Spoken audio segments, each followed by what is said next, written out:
all of these things, but how do you get to people who aren't in school anymore? How do you reach out to people who aren't in organized groups to talk about these issues? And that's part of the challenge, but a really, really important thing that we need to figure out.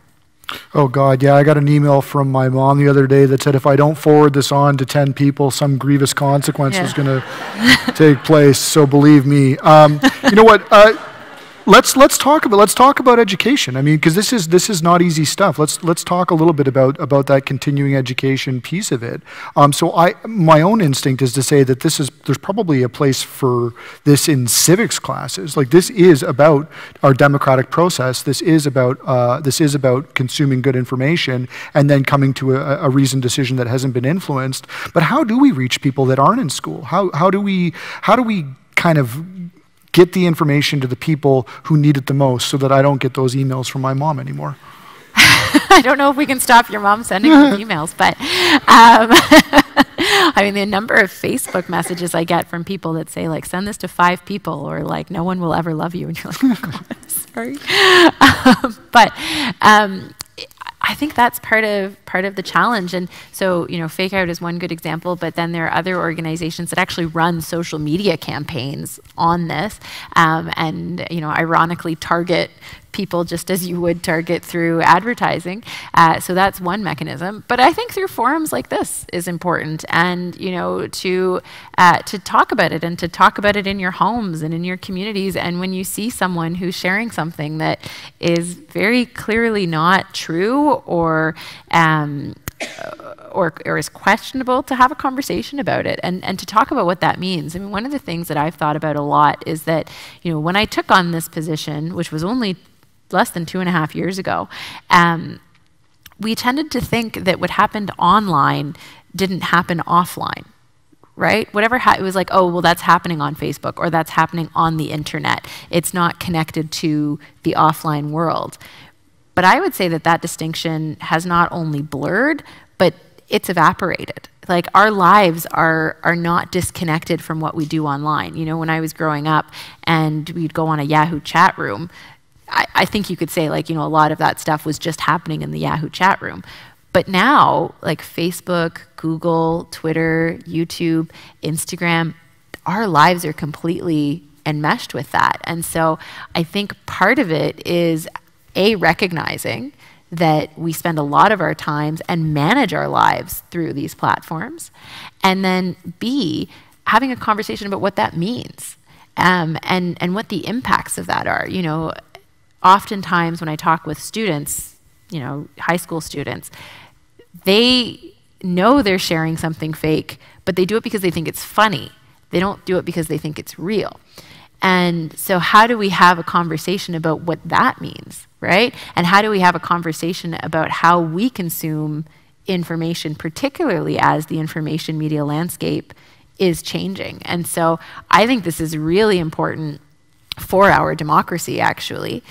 And the other side of that is how, you know, it influences us and impacts us as engaged citizens. I think we have a tremendous opportunity to talk about these things right now, and I think we've been given this opportunity to have a serious reflection about how we engage as citizens. We have a question over here, but before I go to this question, I wanted to ask one that kind of comes right on the heels of that. And it strikes me like we need to examine the role of social media companies and data in our lives as a starting point. And for me, the starting point is the fact that we've built a system of rules based on a lie. And by that I mean this: terms of service. So who here has read a terms of service all the way to the bottom? Wow. 1, 2, I see a couple of, yeah, I see some, yeah, Terry, yeah, okay. So some people have. But is that because you study it? Who has clicked I accept without reading the terms of service? Okay, and there's a reason for that. There was an article that came out that estimated that it would take you 71 days to read and understand all the terms of service that you've agreed to this year. But we build our system based on consent. So the reality is the social media companies Twitter and Facebook functioned as designed in the 2016 election. That's the way they were supposed to work. Micro-targeted advertising based on your attributes that were designed based on the data that was provided, based on the consent that you gave. They worked as they were designed. But as you've seen from my very scientific poll here, that consent is not real. It's a myth, it's a lie. So should we be having a much deeper conversation about how we choose to govern data and ourselves? Absolutely. Yeah, hands down. And I think part of what the world is waking up to, and there will be a lot of academics and activists who've said, like, we've been talking about this for a long time, but as citizen consumers, we have been kind of swept up in the convenience of it. And not really thought about why we're getting these things for free. Like, why is it that I can do this all for free when before, you know, I had to pay my telephone bill and I had to pay for cable and I had to pay for my magazine and newspaper subscriptions. You know, we're paying for something somehow, right? And right now it's with our data. And we don't really know what that means or what it's being used for. And I think, you know, the consent that we're giving is not an informed or meaningful consent.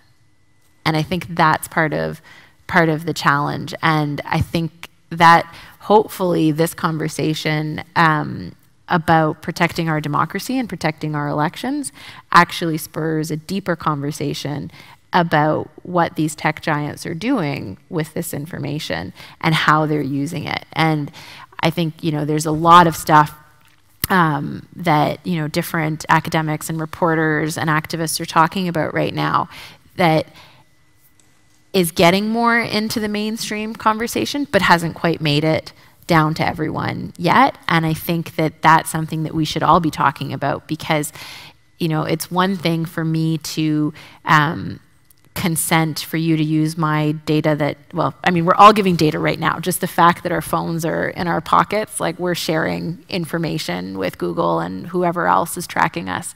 And, you know, am I okay with the data that I'm giving these tech giants? I don't even know what they're taking from me right now. And then I don't know how they're using it. I don't know how they're monetizing it. And I don't know what the consequences of that are. And so I think that we absolutely need to have a much more robust conversation on this issue. Yeah, no, it's the dreaded I accept. And there's just one anecdotal, we'll come to that question in 1 second. One anecdotal story. There's a company in San Francisco that owns thousands and thousands of souls. And you would say, well, how is it possible for a company to own souls?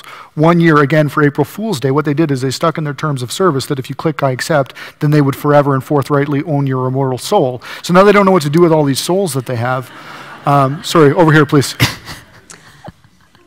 My name's Tamara Lawrence. I'm a PhD candidate here at the Balsillie School. I'm wondering why Elections Canada, a nonpartisan body, isn't the lead agency on this new plan to protect democracy.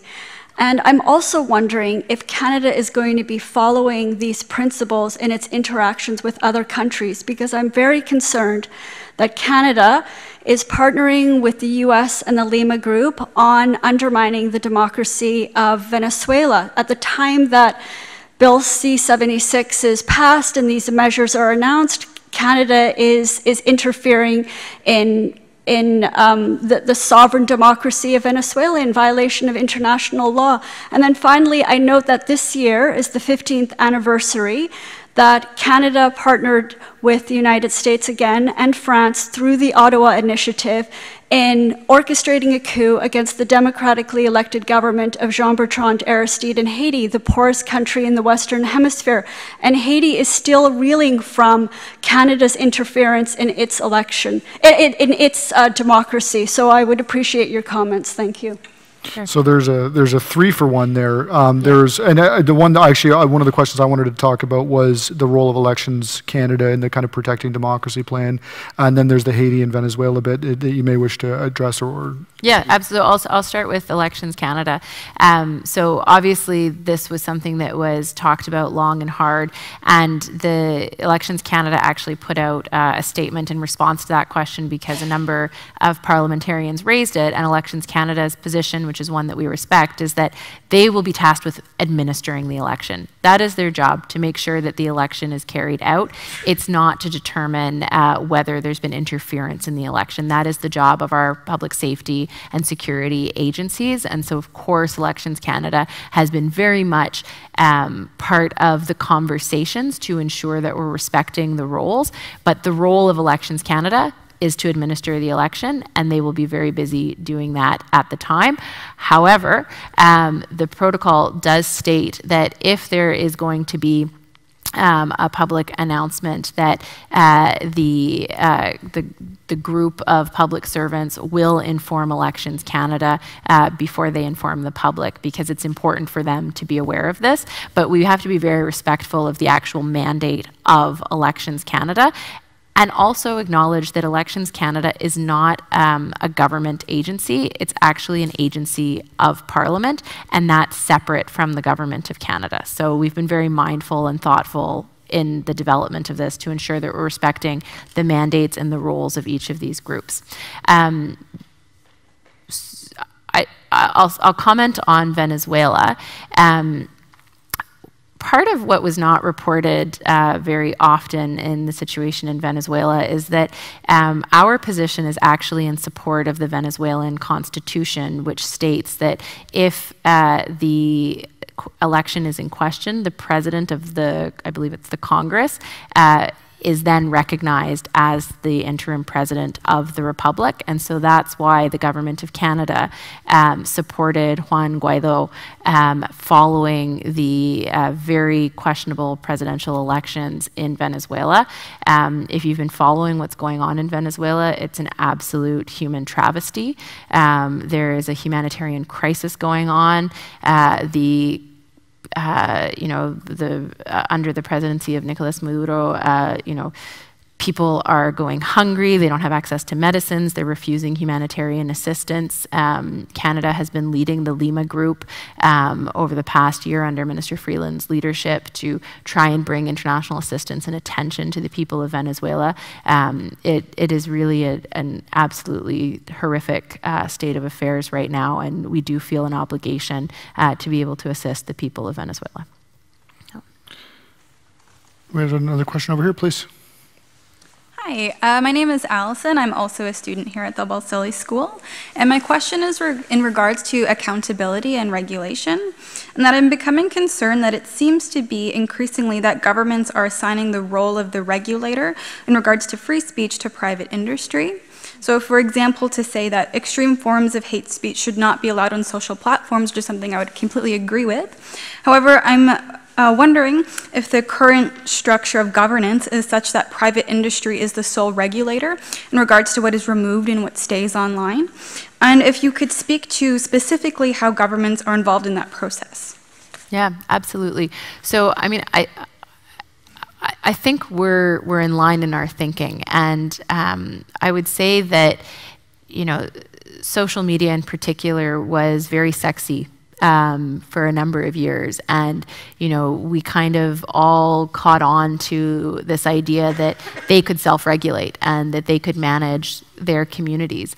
And over the past particularly year or 2 years, we've really come to realize that that's probably not possible any longer, and we need to think creatively about how we manage the transition to a space where social media platforms are held to account for the activity that goes on their platforms. And over the past couple of years, or a couple of years ago, it started off particularly with regards to terrorist, extremist content, or content with regards to child pornography.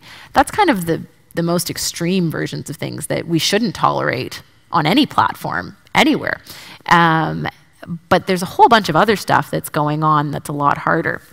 One of the things that made it more challenging is that the previous government got rid of Section 13 of the Canada Human Rights Act, which was with regards to hate speech. And so previously, groups would kind of contact social media platforms if they saw something that they thought was hateful or could lead to a violent attack, and the platforms were quite responsive in removing it at that time, because although the platforms say that they cannot be regulated, they actually don't want to break the law. And so if you have the laws in place, they will live by them. So for example, the German hate speech laws, Facebook has more content moderators in Germany than they have anywhere else in the whole world, because they could be fined, I think it's up to $50 million if they don't